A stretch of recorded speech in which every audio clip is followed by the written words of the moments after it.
ఇప్పుడు కేవలం 7999K up to 10 kgs వరకు బరువు తగ్గి అధిక బరువు నుంచి వచ్చే ప్రధాన సమస్యలను దూరం చేసుకోండి.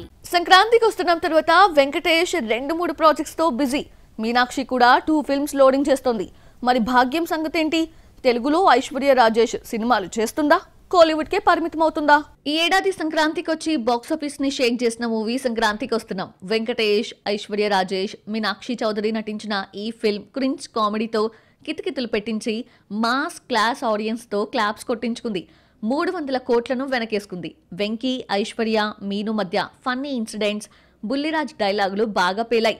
అనిల్ రావిపూడితో పాటు వెంకీ కెరియర్లోనే హైయెస్ట్ గ్రాసర్ మూవీగా నిలిచింది సంక్రాంతికి వస్తున్నాం. వెంకీ నెక్స్ట్ త్రివిక్రమ్, అనిల్ రావిపూడితో ప్రాజెక్ట్ చేస్తున్నాడు. మీనాక్షి, నవీన్ పోలిశెట్టి, అనగనగా ఒక రాజు, చైతు 24 చేస్తోంది. మరి ఐశ్వర్య రాజేష్ పరిస్థితి ఏంటి?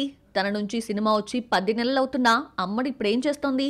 సంక్రాంతికి వస్తున్నాంలో భాగ్యంగా ఐశ్వర్య రాజేష్ తన స్టన్నింగ్ పెర్ఫార్మెన్స్ తో ఇచ్చి పడేసింది. బావా అంటూ ఓవైపు అమాయకమైన పల్లెటూరి గృహిణిగా, మరోవైపు గడుసు పెళ్లాంగా బాగా ఎంటర్టైన్ చేసింది. కెరియర్ ని పనంగా పెట్టి 4 పిల్లల తల్లిగా కనిపించింది. ఈ సక్సెస్ తో ఐశ్వర్యకు ఆఫర్స్ మాత్రం రావట్లేదు. ఎట్టకేలకు ఈ మధ్య ఓ తెలుగు సినిమాకు గ్రీన్ సిగ్నల్ ఇచ్చింది. ఐశ్వర్య రాజేష్ నెక్స్ట్ తెలుగు ఫిల్మ్ కి ఓకే చెప్పింది. రీసెంట్ గా ఈ మూవీ పూజ కూడా చేసుకుని రెగ్యులర్ షూటింగ్ కి రెడీగా ఉంది.